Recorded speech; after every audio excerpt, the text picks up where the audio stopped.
فرمایا ہے جو سورت واقعہ پڑھے اسے فاقہ نہیں آتا.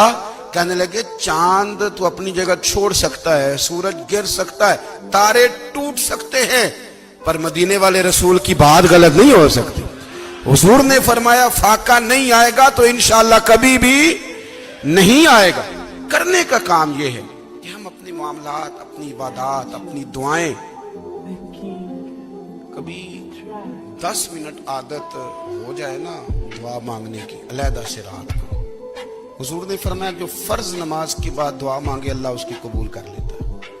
نبی پاک صلی اللہ تعالی علیہ وسلم نے فرمایا اللہ مسافر کی دعا قبول فرماتا ہے. حضور نے فرمایا اللہ مظلوم کی دعا قبول فرماتا ہے. حضور نے فرمایا بیمار سے دعا کراؤ اللہ اس کی دعا قبول فرماتا ہے. میرے نبی پاک نے فرمایا ماں باپ جب بھی اولاد کے لیے ہاتھ اٹھائیں, ویسے تے بلے شاہ تو آسمانی اڑ دیا ہی پھڑ دیں, جہاں گھر بیٹھا انہوں پڑھیا ہی نہیں. حضور فرمانے لگے ماں باپ جب بھی اولاد کے لیے دعا فرمائیں اللہ ان کی دعا کو قبول کرتا ہے.